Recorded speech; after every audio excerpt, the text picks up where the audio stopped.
Hello everybody, and welcome to our video on finding limits graphically. So this is also going to be our introduction to limits. So we're going to talk about an intuitive definition for the limit. Now this definition is it gives you the gist of the idea, but it's not quite precise enough to do some more advanced things with, but it's good enough for our purposes in this class.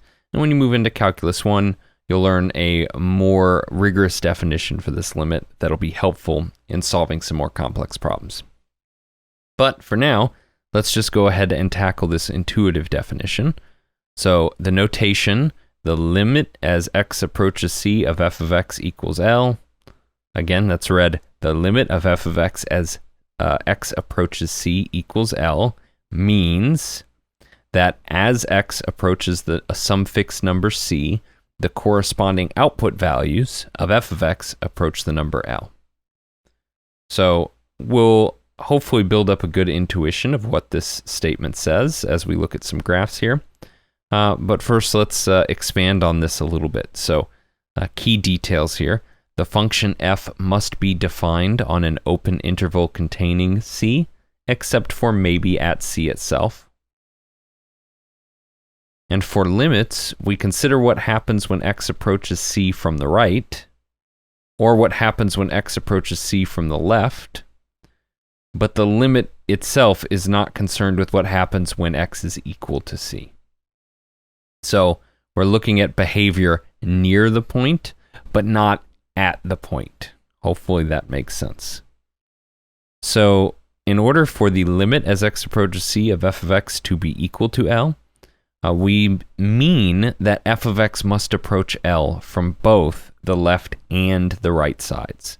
That is, as x approaches c from the right, and then f of x approaches L, and as x approaches c from the left, f of x approaches L. So the sort of flip side of these statements is the following fact, that the limit as x approaches c of f of x does not exist if the limit from the right does not approach a fixed value, the limit from the left does not approach a fixed value, or the limit from the right and left are not equal. Okay, so now that we've gotten this definition done, let's just go ahead and look at some examples of graphs and see what we mean, and expand on this idea a little bit. So here we're going to look at the limit as x approaches 3 of the function below, f of x. So first, let's consider the function approaching 3 from the right. What that means, the way we're going to evaluate is that we're going to draw an arrow from the right side of 3 along the curve towards 3. This is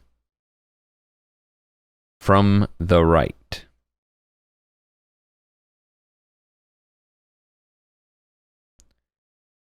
And what do we see? Well, the y value, the output value, is approaching 2.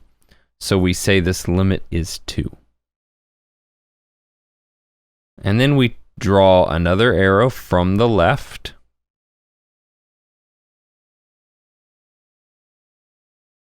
Again, we just go a little bit left of 3 and draw an arrow along the curve, and we go, which y value are we approaching? We're also approaching 2. So we say the limit as x approaches 3 from the left of f of x equals 2. And these two things are equal, so our conclusion about this graph is that the limit as x approaches 3 of f of x equals 2. So what we're saying is when the function approaches the same y value from both the right and left of a point, then we just say that the limit as x approaches that value of f of x is 2, in this case. Okay, so let's look at another example of that. So again, I'll draw an arrow from the left and the right of 2 here. That's our point of concern on the graph. And the y value we're approaching for both the right and the left is 1.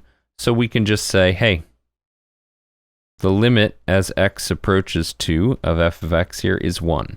The right-hand limit is 1, the left-hand limit is 1. Both of those are the same, so the limit itself is just equal to 1. Now, a little thing I'll point out here is that this function, this open circle, means that f is actually undefined at 2. Should say is undefined. Let's try that again. Is undefined. Okay, so the function here is undefined at 2. That's what this open circle is telling us. Now, in general, an open circle just says this is not the value of the function here. But in this case, because there's no filled in dot otherwise, that means that this function is actually undefined. So this goes back to our earlier point, which was that the function must be defined on an open interval containing C, except maybe at C itself. So in other words, if I look at an interval around this point, some open interval around here, the function is defined perfectly well on that interval, except at the one point, and that's okay. We don't care what happens at the limit point. We only care what's happening from either side. Okay, so now let's look at another example. Here, we'll trace our graph from both sides, approaching 1. So for this one, we're looking at what happens as the limit, as x approaches 1, what happens to the limit of the function. Oh, well, it's approaching the same y value, which is 1. And in this case, the value of the function at 1, we have a filled in dot. So that tells us the value of the function is actually equal to 3. So f of 1 is 3.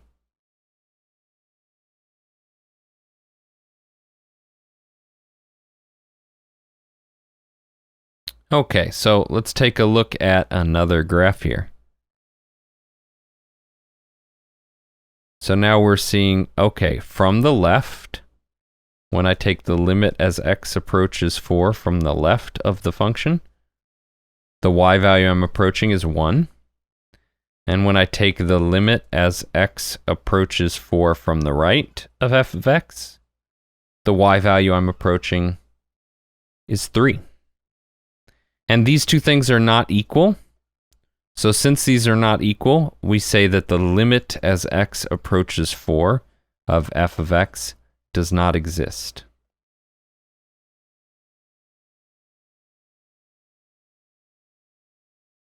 So if we get different values for the left and right hand limit, then the limit itself does not exist. Now, what else can we say?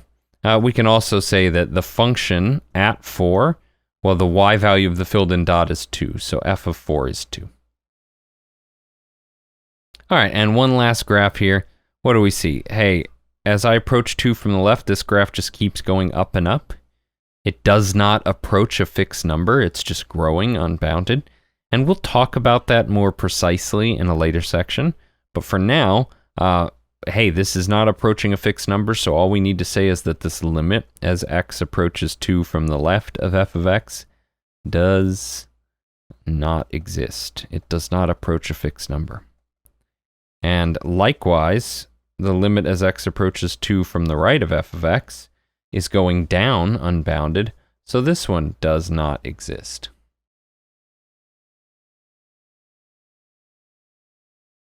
And if the limit from the left and the right don't exist, if either of them doesn't exist, that immediately tells us that the limit as x approaches 2 of the function does not exist.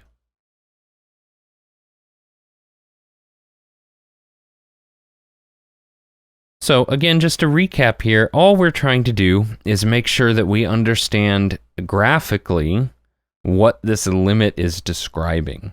The limit is describing the behavior around the point, but not at the point. So let's take a look at this third example from here again. When we were approaching from the right and left, the y value being approached was 1, even though the actual y value was 3. So the limit asked what was being approached, not what the actual value was. Yeah, there's a hole here and there's a filled in dot here. F of 1 is actually 3. The limit is asking which y value is being approached by the graph. Right? That's the key thing here, is to separate what's being approached from what the actual values are. That's what the limit does for us and what it allows us to describe. Okay, so with that being said, let's go ahead and move on to a topic that is generally a little bit controversial amongst most mathematicians because it can cause some pretty serious misunderstandings. So please heed my warnings about the following topic very carefully. So limits using tables. We can estimate the value of the limit as x approaches c of f of x by checking values for f of x near c. But this is not rigorous. Not rigorous. And you should not actually use this to evaluate limits, even if it can be useful in building your understanding for them. So we're going to look at what it looks like when you're plugging in these values to a function. But after this section, you should basically never be doing that again, because it can actually lead you to incorrect answers if you're dealing with a function that behaves a little bit oddly or has some sort of extreme behavior near the point. So it can really cause some big misunderstandings. So just understand that when we do this example, when we go over this using a table to guess a limit example, this is not rigorous. This is not a method you should use in general. This is just an exercise to help build an understanding of what's happening mechanically with the function.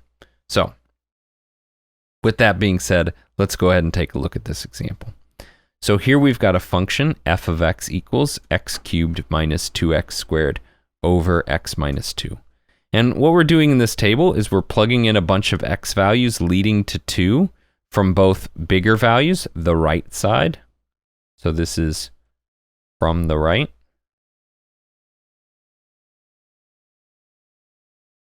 And the left side.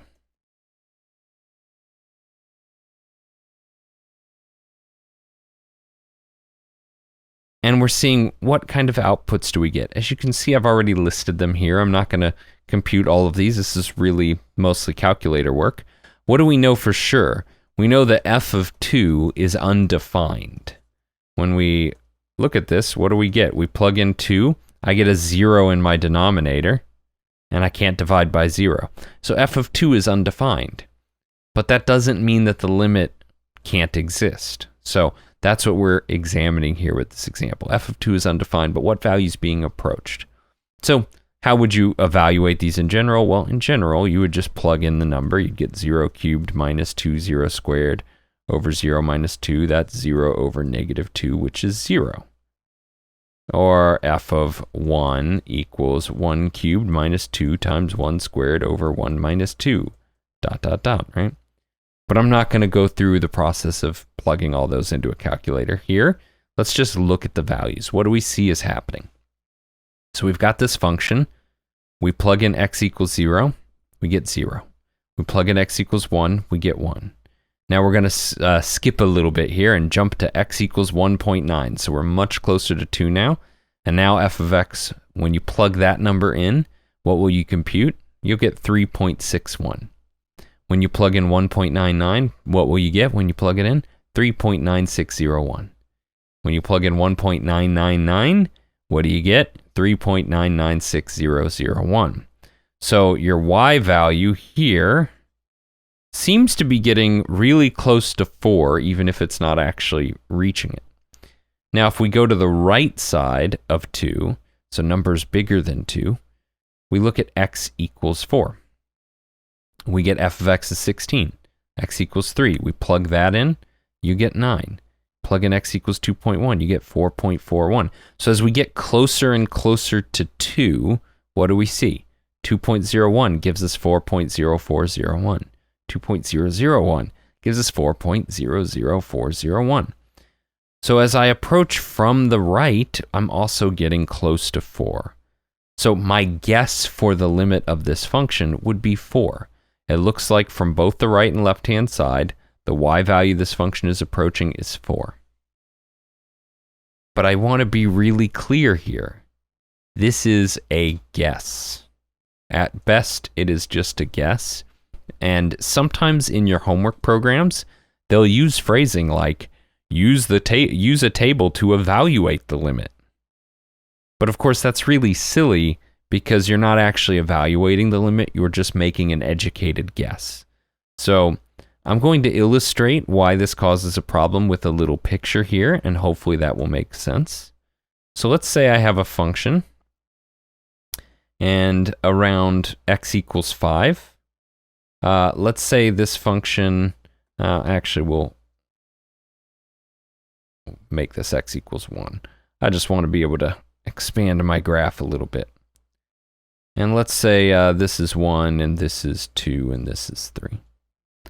So maybe your function does something like this.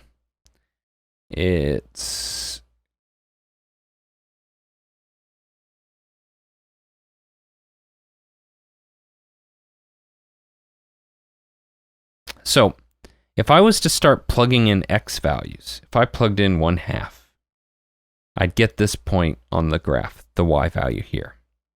And if I plugged in 3/4, I'd get this point. That's going to be this y value.